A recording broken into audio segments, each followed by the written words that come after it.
Well, good morning, everyone. I just want to personally welcome you to Bayshore and thank you for taking the time to spend your morning with us. For those who are new to Bayshore or perhaps joining us for the first time, my name is Nate Williams and I'm the creative pastor here at Bayshore.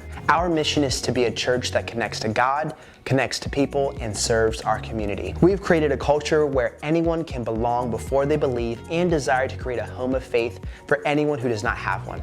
Bayshore is a multi-campus, non-denominational church located in Millsboro, Delaware, with campuses located in Rehoboth Beach, Fenwick Island, and online. Although our locations are different, it is the same Bayshore experience wherever you are. We like to say it this way: we are one church in multiple locations. Before we get any further into the service, if you could do us a favor and simply like this video on whatever platform you're watching from to let us know that you're here, that would be amazing. We hope that you had an incredible Christmas. I know that I sure did. What was my favorite gift? Well, I'm glad you asked. My fantastic wife got me a PlayStation 5. Whew. She was not playing around this year. I got her a bag of Fritos and some lip gloss. Thanks. Anyway, if you're new to Bayshore or perhaps you want to find out more about how you can get involved, would you do us a favor and fill out a connection card? To do this, it's super easy. Just go to bayshore.online, select your campus, and click I'm new. From there, we ask a few questions to learn a little bit more about you, and someone from our team will reach out to you this week. And we'll be sending you a special gift in the mail just to thank you for joining us this morning. We would also like to give you the opportunity to worship through your giving. To do this, it's very easy. You can give through the Bayshore app, and if you don't have the Bayshore app, you can download it at the Google Play Store or the App Store by searching Bayshore. You can also give by going to bayshore.online and clicking Give. You can also mail your giving into the address on the bottom of the screen. Thank you so much for your continued support for all that we do here at Bayshore. In a few minutes, we're going to hear one of the best messages of 2022, but first I want to share some of the exciting things that are coming soon here at Bayshore. With things gearing up for the spring, we have new serving opportunities across all of our ministries. From kids volunteers to the production team and worship team, even greeting guests in the parking lot. Now is a great time to get involved in serving. To find out more about how you can start serving, visit bayshore.online and click Serve. And last, I just want to remind you that we'll be back in person on January 8th at 10 a.m. across all of our in-person campuses and online. So if you showed up to church this morning, it's just going to be you and Jesus there. Sorry. But we can't wait to worship with you again. Speaking of worship, let's check out one of the best worship sets of 2022.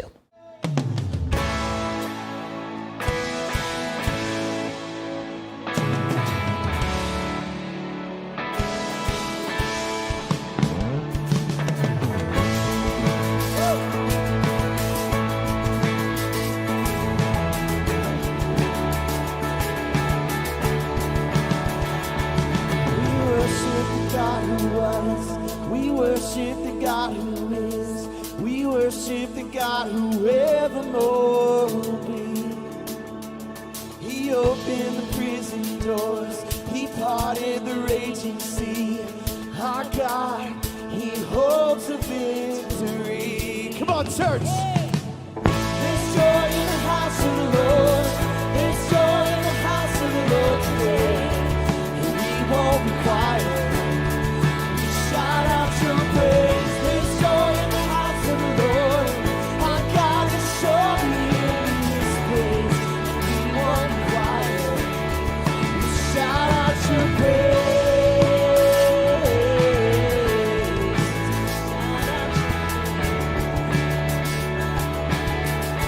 We sing to the God who heals.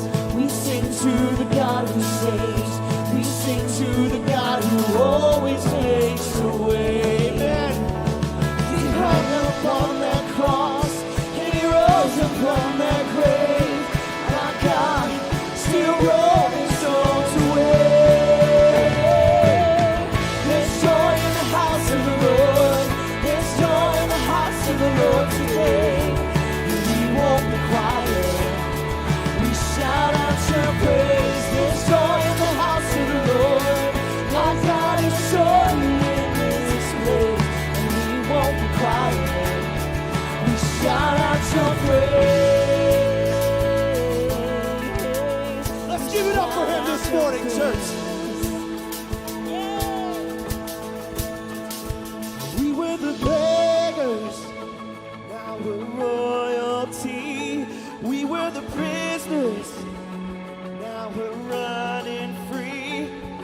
are forgiven, accepted, redeemed by His grace. Let the house of the Lord bring praise. We were the beggars, now we're royalty.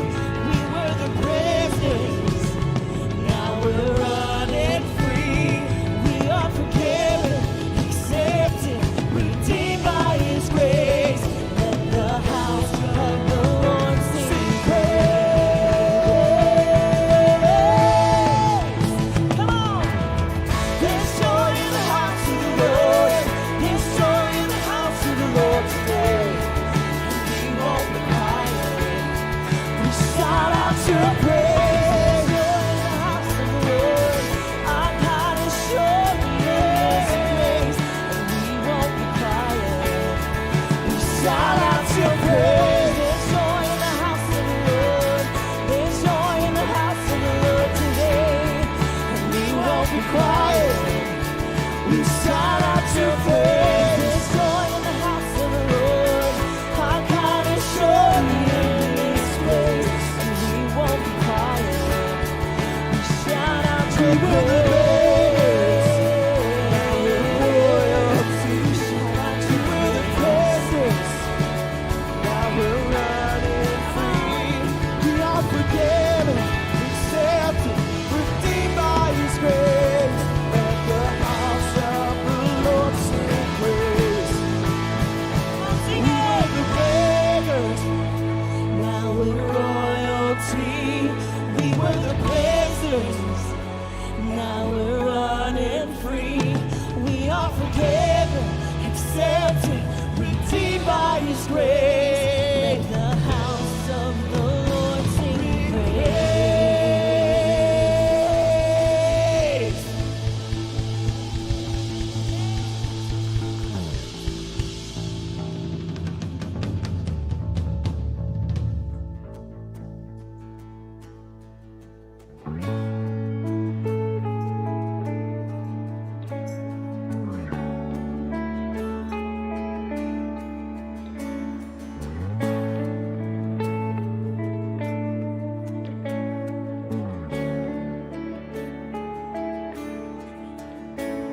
Behold, the King has come, divinity incarnate, creator of the world, breathing our air. Behold, the light has come, and the dark cannot contain it. The Savior of the world is finally here. Oh, come, let us adore Him. Come, let us adore Him. For He alone is worthy. Christ the Lord. Yes.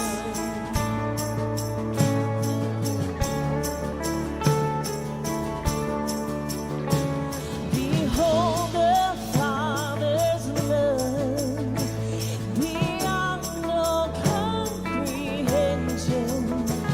He gave His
out, church. We gave you all the glory. We gave you all the glory. We gave you all the glory. Christ the Lord, we praise your name forever. We praise your name forever. We praise your name forever. Christ the Lord. Oh, come, let us adore him. Come, let us adore him. For he alone is worthy. Christ the Lord. Oh, come, let us adore him. Oh, come, let us adore him. For he alone is worthy. Christ the Lord. Christ the Lord. Oh, he's Christ the Lord.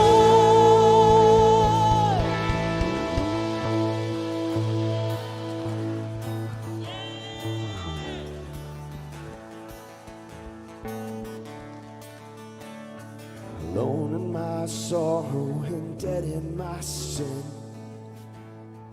lost without hope with no place to begin.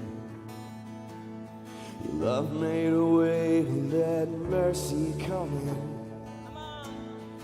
Death was arrested in my life. Whew.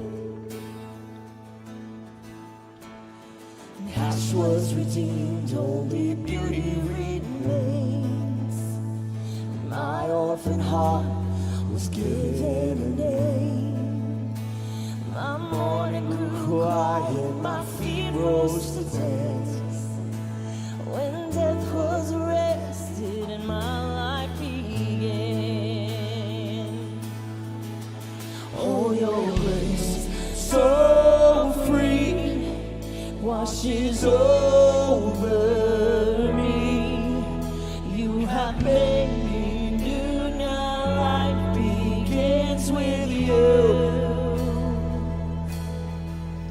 It's your endless love pouring down on us. You have made us new, now life begins with you. Released from my chains, I'm a prisoner no more. Yeah. Too faithfully born. He canceled my debt and he called me his friend. When death was arrested, my life began. Your grace so free washes over me. You have made us new, now life begins with you. It's your endless love pouring down on us. You have made us new, now life begins with you.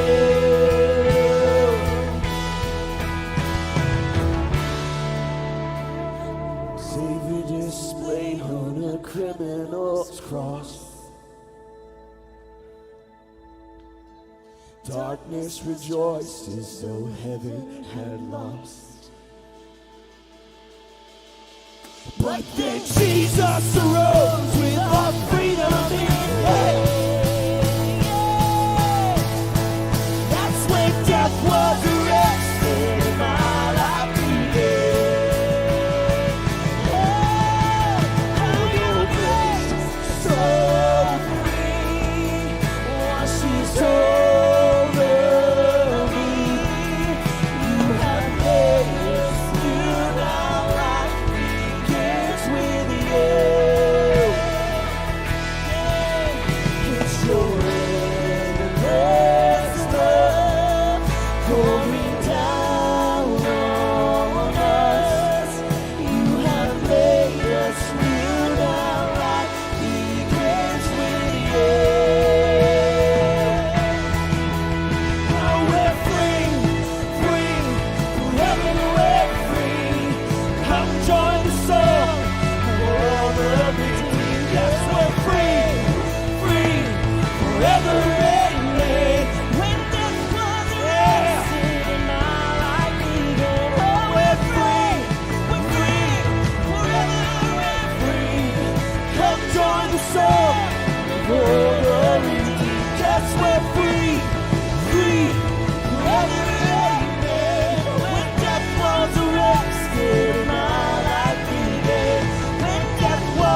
The Bible tells us to give thanks in everything. So how do we do that? Sure, it's easy to be thankful when life is going well, but what happens when the journey becomes difficult? How do we give thanks in the midst of pain, struggle, or loss? You see, life has a way of breaking a heart of gratitude. Piece by piece, moment by moment, we lose sight of our calling to live thankful lives. This Thanksgiving, we need to be reminded of God's faithfulness. We need to stand on His promise to never leave us or forsake us. We need to trust the plans He has for us, plans to give us hope and a future. When we fix our eyes on Jesus, gratitude is inevitable. For He walks with us in the deepest valleys and on the highest mountains. Today, we place our trust in Him alone. For this is where thankfulness overflows. Wow, that's good.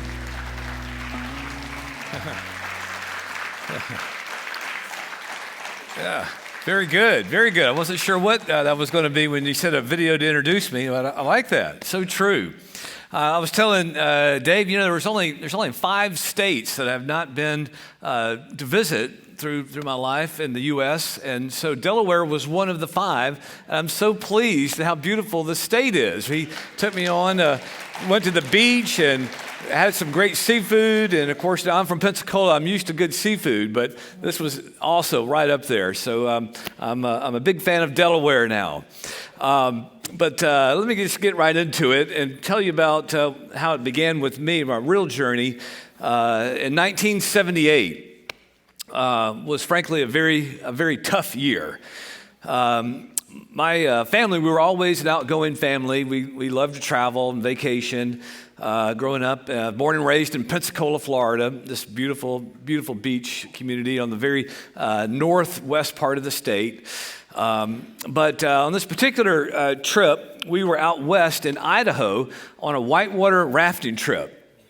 Another great love that we enjoyed doing. I grew up as a real sports guy playing. I was on the high school baseball team. Played second base and shortstop, pitched a bit as well. I was on the tennis team. That was just a big love. You're either a golfing family or a tennis family. And like the Tice family, we are a tennis family. And your pastor's very good, by the way. I've played with this man, and he is a very good tennis player. Let me just say that clearly. But tennis was a big passion, and usually most winters we would go snow skiing, and I just loved that sport as well. Growing up in Pensacola, we grew up on a bayou, and so water skiing was also probably my greatest passion. As a matter of fact, I did that competitively, water skiing as a teenage boy. So you can get an idea of what life was like. It was just couldn't have been better. But on this particular trip in 78, I was between my sophomore and junior years at high school. And on this river trip, it was a 5-day trip. The second day, we got off the river, had set up our tent, and we were ready for the night, waiting for dinner, had a couple hours before supper. And so I thought I would just take off, and I spotted this cliff that was downriver a little bit that I wanted to think I could scale this cliff face. It was about 35, 40 feet. And, at 16, you're bulletproof and not afraid of heights, which is not a good combination. And so here I am thinking I'm going to climb to the top of that. And I was doing really good. I was just almost to the top of this cliff wall. And doggone it, about, like I said, 5 feet from the top, this route that I thought was more secure into the cliff face was not. And so when I put a little bit too much weight on it, I just fell back and just straight free fell into the boulders below, and then tumbled on down from there through the rocks, and finally came to a stop. And I was out of consciousness, but I would wake in and out of shock. and very confused about what had happened. I knew I couldn't move. That was also very confusing. And obviously I didn't show up for supper. And so when I didn't, they had a search party, and about an hour or so, they found me and knew that I couldn't survive the night in the condition I was in, because it was definitely not good. So there was a ham radio downriver about a mile or so. So they put me on a board on a raft and skirted along the edge of the river to avoid the rapids. And sure enough, they were able to radio in a bush pilot that said he could land on a plateau above where we were. So they hauled me up to the mountain to where the plateau was, and sure enough, within literally a minute or two of daylight left, he was able to land and get me out of there and to Salt Lake City. Recovered there for about 4 or 5 days, flew home to Pensacola, and here I am in rehab now for good 2 months, and with this realization that the spinal cord injury that happened at that fall when I hit the rocks, this was in medical terms a permanent injury.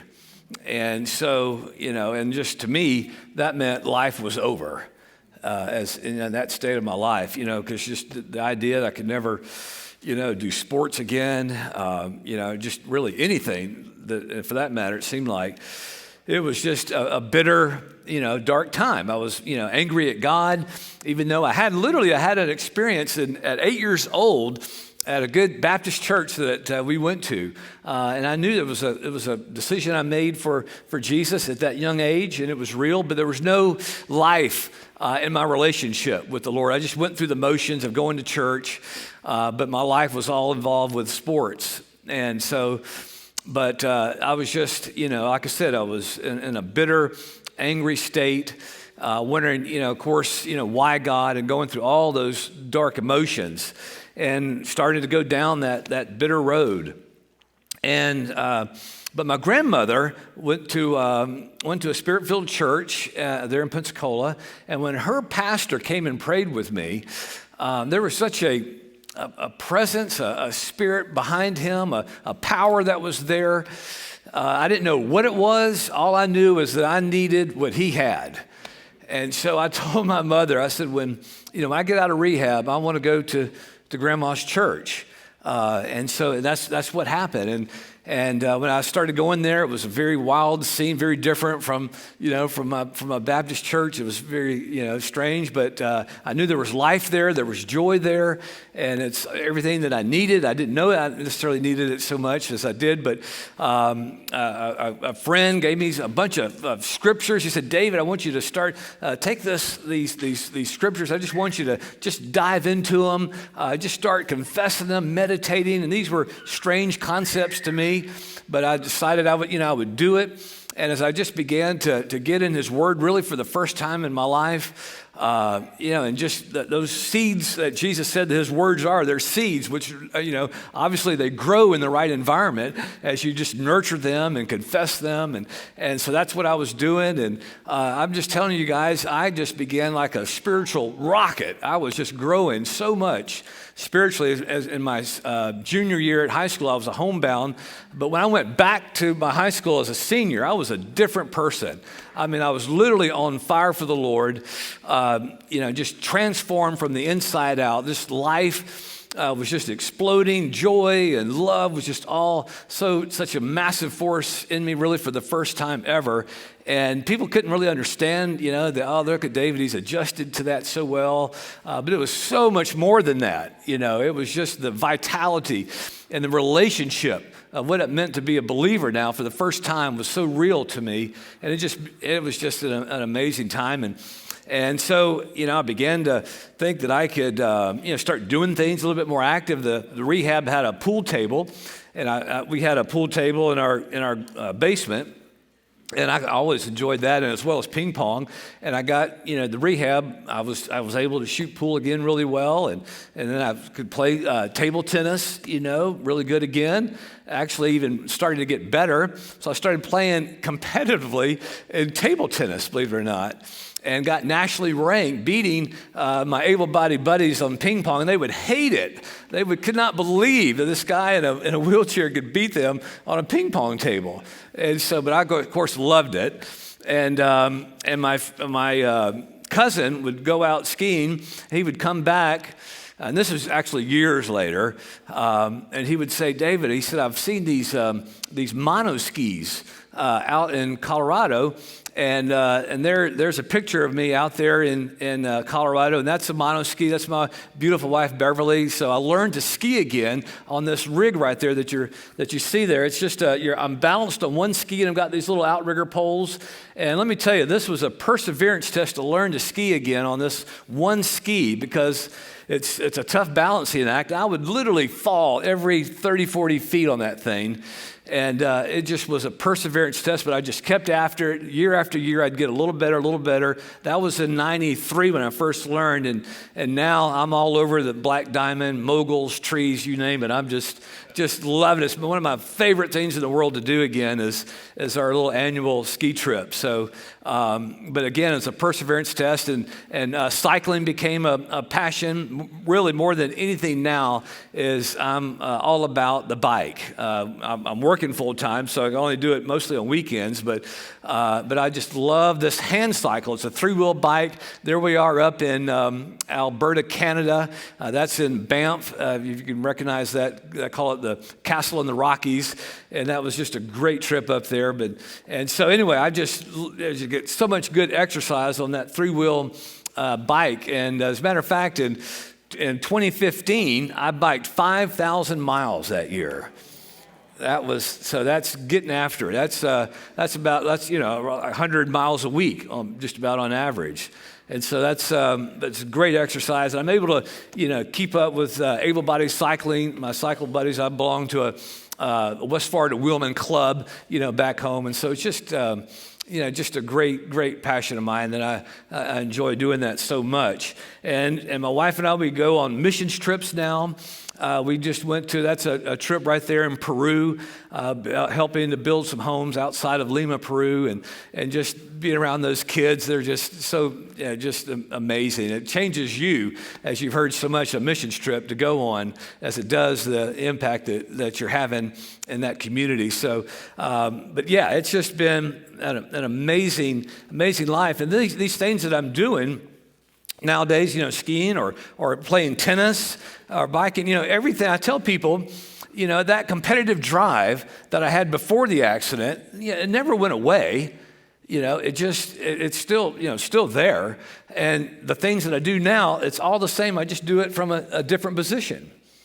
It's just as simple as that. Whether it's skiing or tennis or, whatever, sailing, boating, I still enjoy, swimming, just so many things that, that I enjoy doing. It's just all really the same, but just from a different position. But it doesn't come easy. You just have to persevere. You have to be intentional with it. And there's a scripture in Proverbs that says that the lazy person desires but has nothing, but the soul of the diligent will be made prosperous.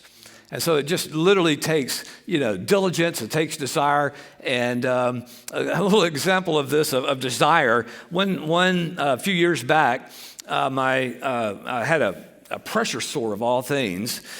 Just sidelined me for a long time, getting this pressure sore right on my bottom. It was a long story how it happened. I was training for a triathlon. I was sandwiched into this push rim racing wheelchair. And it had a hard seat on it, and it was a miserable, uncomfortable thing trying to master this racing wheelchair. It wasn't a hand bike, but anyway, developed this pressure sore. Had to go to Atlanta for a special procedure that put me on my stomach for literally 30 days while I was recovering from this procedure to fix this pressure sore. And they had this stretcher. It's called a pram. It's like a stretcher, and it's got these big wheels on the front and regular wheels on the stretcher on the back, but you're laying on your stomach, and they have this where you can get out of your room just because you're a month recuperating. And so and it's meant to get out in the hallway, or they had a little garden there at the Shepherd Center in Atlanta. And so anyway, that's what it's for, and that's what I was doing. But Bev, my wife, she would come and she would bring these Chick-fil-A sandwiches, which I like. And then I said, "Where are you getting those, sweetheart?" And she goes, "Well, there's one across Peachtree, Highway, and it's up a block or two." And I said, "I tell you what," I said, you keep coming in here and I'm keep being stuck in here. I said, "Saturday, I'm going with you to that Chick-fil-A." And she says, "You are not." It's so against the rules. She's a major rule follower, kind of gripes me.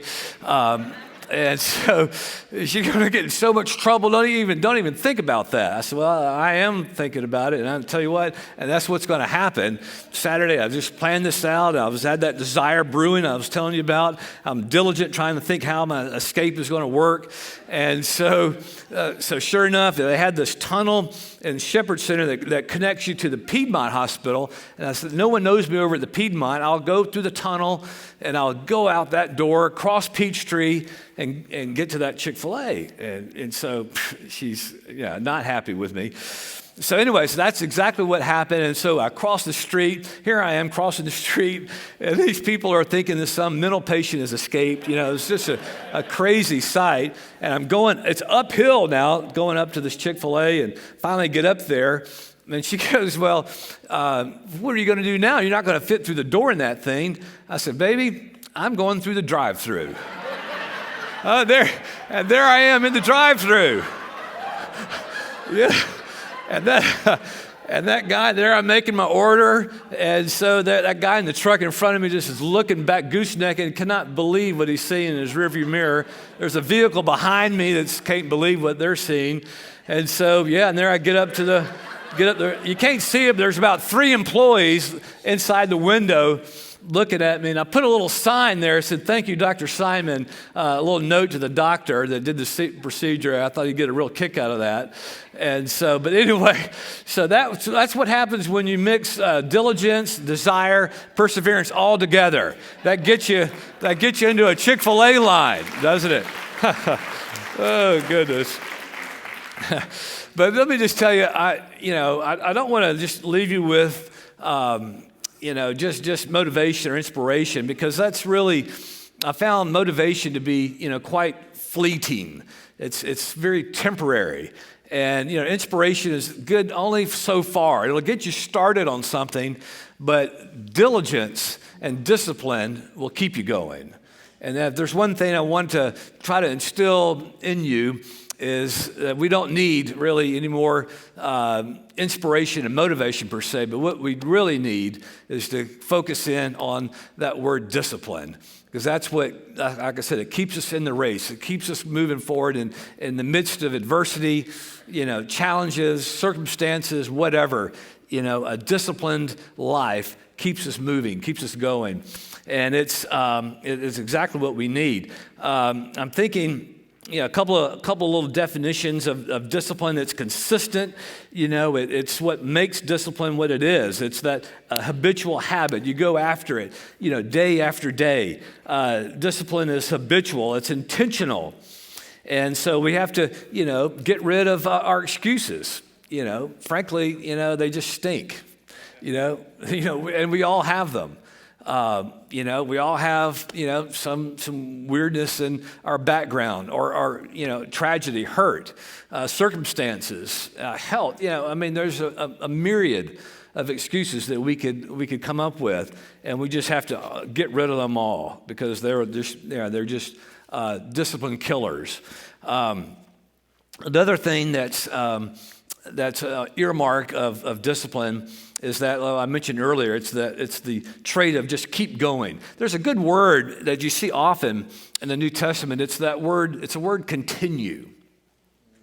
And other words that are translated continue are abide, remain, to endure. That's all comes from the same Greek word. It's meno in the Greek, but it's that word continue.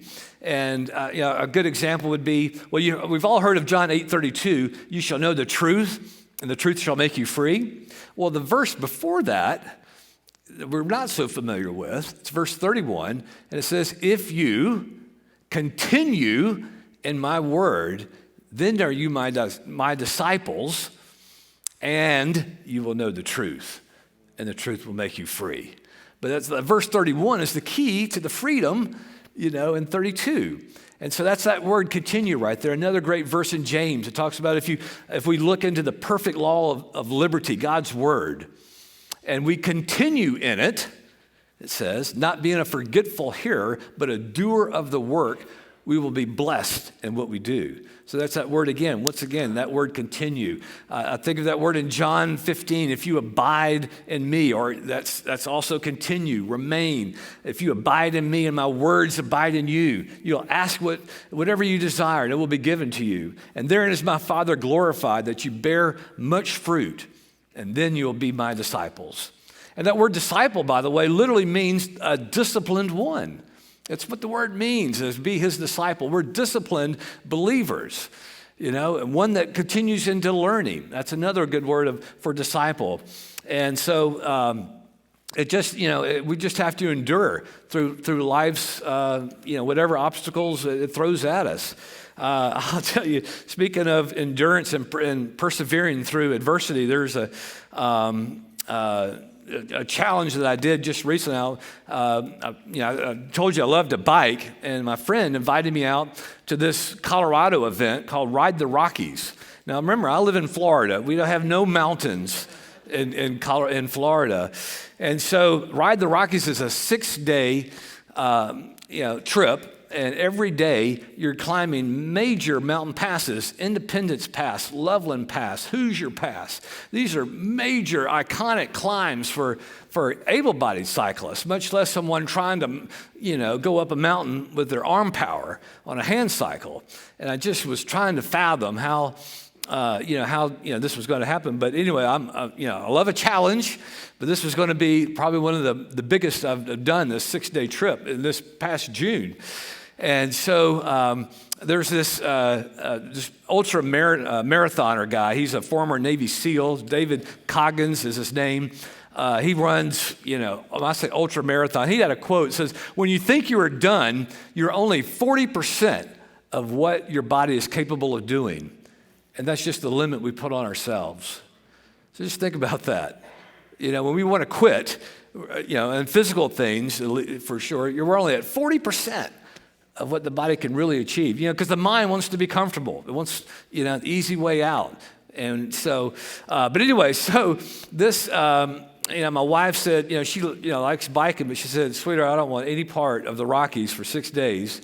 If you want to do that, that's amazing. Go for it. And I said, all right, well, I'm going for it. So anyway, so we did that, and I'm pleased to say it was a physical, but yet a mental challenge to climb these. For example, Independence Pass was 11 and a half miles long. It took me 4 hours of just steady grinding up that mountain. It was about a steady 8% grade. And, just when I'm, thinking I want to quit, I just keep going. I'll pick out a tree in the distance. I'll get to that tree and then keep going. But anyway, when I got back, coworker, I work at a Christian television station, been there 37 years. And that was my degree in college. And so I started right after I got out of university. And so now 37 years has been a wonderful career in ministry, being the GM at a Christian television station there in the Mobile, Pensacola market. But anyway, I had a coworker put together some pictures of that. Let me just show you a little show and tell, a little highlight trip of this beautiful thing I did in Colorado in June. And so we can cue that up, and it's it was an epic trip, to say the least.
There you go.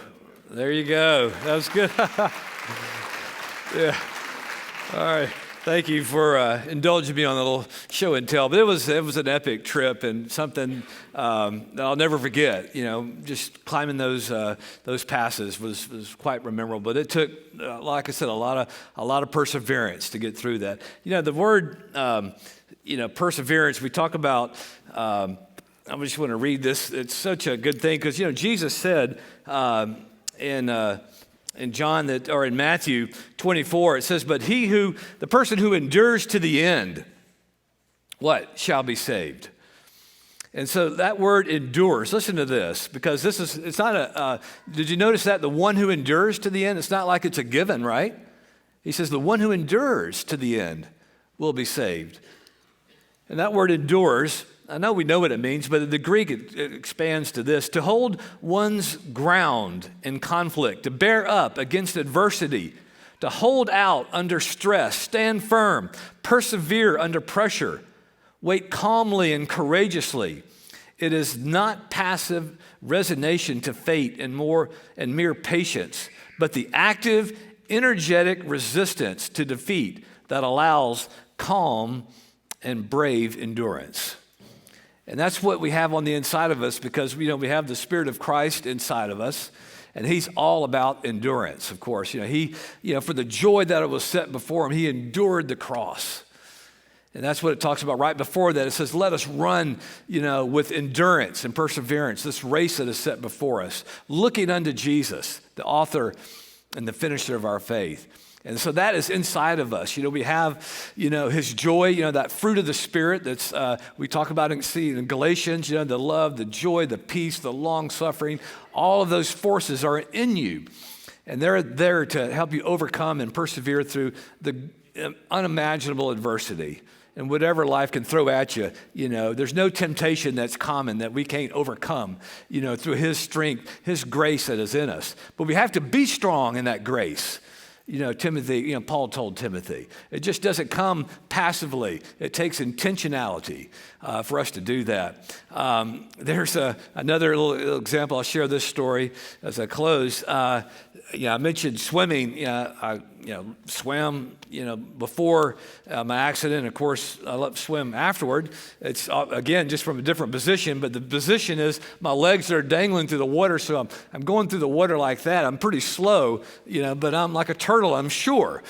And so in Pensacola, Danny, you and Karen will remember Pensacola Bay. As you go from Pensacola over to Pensacola Beach, we have Big Bay, and we call it the 3 Mile Bridge because it's 3 miles. And so they have an annual swim race each year that I really didn't even know about. Here I'm a native. I didn't know they had this annual Bay swim race. And so anyway, I told my wife, I said, when I found out about it, it was going to be in, about 3 months' time. I said, Bev, I want to do this Bay swim race. And she goes, I don't understand you. You're not swimming, you're not really training. I said, I got 3 months to train. I've crossed that bridge 1,000 times on the car. I've always dreamt what it would be like to swim across the bay. I'm going to do it. And so off to the pool I would go, and I had to finish the race. You had to finish it in 3 hours. But in a pool, I could do a mile in 1 hour's time. So I felt like, okay, I'm good to go. I can make that time limit. But of course, the big variable between the pool, and a bay is obviously the waves. And so, being big open. And so my big concern was whether or not the wind would be, blowing early that morning to kick up the bay swells. And wouldn't you know it, the morning came of the race. Early, just wind howling out of the west, and not white capping, but almost. But here, the gun goes off, and I'm plowing through these waves, and I've got my goggles and my little swim cap, but I'm just going for it. Goggles are filling up, and I'm just getting water in my mouth. I'm not enjoying this, but it's putting perseverance to the test. And I'm just continuing to plow through the waves. And I'm not even a half mile into this race, and they have these lifeguards in kayaks, tooling around out there checking on folks. And so this young lifeguard guy comes kind of close to me, And he says these words, y'all, I will never forget. He says, hey, dude, I think you lost your shorts.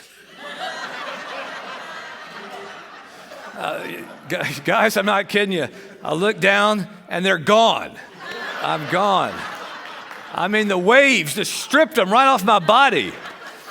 And I look back and they're not floating anywhere. I'm thinking, this is horrible. And what about, I'm thinking, golly, I'm thinking I've got three options here. I can, drown in shame. I can, swim back because where I started from was a lot closer than where I was going. Or third option was keep going. And you guessed it, kept going. Yeah. And swimming faster now. But it did eliminate the backstroke, though. It did do that. Yeah. That's you swimmers will get that. But so anyway, and then unfortunately the bay is kind of murky. It's not a clear Caribbean water. Thankfully, so I'm out in the middle now. I'm just kind of now treading, getting my breath, and still just cannot believe this is happening to me, but I'm still going. I'm good on time. And so, but this girl kind of comes up swimming near me, and she goes, "David, is that you?" And I look at her, I said, "It's a girl I have not seen since high school." I said, "Yeah, Ashley, it's me, but you can't come any closer. I've lost my shorts." And she's like, trying to understand that. And so anyway, it was just a bizarre encounter in the middle of the bay. I hadn't seen this woman in 20 years. But anyway, so yeah, I just keep going and get to the end. I'm just happy. I'm right here at the finish. But I'm not thinking about what's going to happen at the finish yet, but I'm just trying to get there. But then a boat comes over and says, "Look," he said, "there's lightning over in town. The Coast Guard has called the race off. Everyone, has got to get out of the water." And there's only, I think, 3 of us left at this time, but we're right on the time limit. I said, "Well, look, I'm not getting in there without a pair of without a swimsuit." And they said, "We heard about you. We got you a pair right here." I said, "Well, throw them in the water. I'll put them on." So they did, and I'm treading water, putting on this suit. I mooned them at least a couple times, but anyway, they got me into the boat, and I was down. Now I'm just discouraged because and frustrated. Here I was, just so close to finishing this massive feat of swimming this bay, and 200 yards short of the shoreline finish. And I said, "Look," I said, "guys," so they were, driving around this pier. I said, "Guys, look," I said, "the finish is right there. So why don't you just throw me back in, and I'll just swim to the finish." And so they said, all right. So they threw me back in like a tuna, and so anyway, so I was able to swim to the finish line, and so when I get to the shore, I'm basically, I'm done. But the finish line is like 10 yards. They had this gate that you would, the swimmers would get up, run through. That's the end of your time. And so there's these people there. They're on the shore. They see me coming, and now I'm just stopped. I'm literally stopped, like, to those Christmas trees, right? I'm on the shoreline. And so, but I'm at, it's like 6 inches of water. I'm done. And so they were saying, "David, you're so close. You're the finish is right there. You can do it. You can do it." They're not realizing the situation.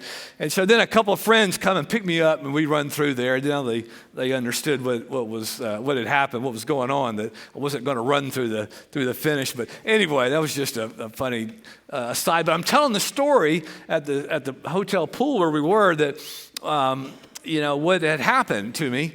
And this guy was saying, "David, that's an incredible story." He said, I'm a sports writer for the newspaper." And I thought, "Oh boy, what have I done here?" And sure enough, Sunday's paper, front page on the sports section, "Mayo swims bay race in birthday suit." That's exactly what had happened there. Unbelievable. So what I'm telling you is there is, life is going to throw stuff at us. Yeah, that we're going to get, our shorts stripped off, in life in so many different ways we can't even fathom. But we just have to have that decision that we're going to persevere, we're going to press on, and we're going to finish this race. We're going to endure to the end, and we're going to do it with excellence because we are disciplined believers, right? Because we're his disciples, and those are disciplined ones. And the most freest people in the world are disciplined believers. And that's what creates the freedom that we can experience as his children. And so I just leave you with that. And just whatever, like I said, adversity, we all find ourselves in because, in one form or another, it comes to us all. And it just takes that quality that's inside of us, that greater one that's in you, it's in me. And he gets us through whatever storm, life has for us. And, and we'll all hear, if we endure, we will hear, well done, good and faithful servant. Amen? Amen. Amen. That'll do it. Yeah. Yeah. What a fantastic message. Thank you so much for joining us for our service online. We pray that the Lord spoke to you this morning. Once again, don't forget that we'll be back in person January 8th at all 3 of our campuses at 10 a.m. and online as well. Hey, we love you guys. Have a blessed week.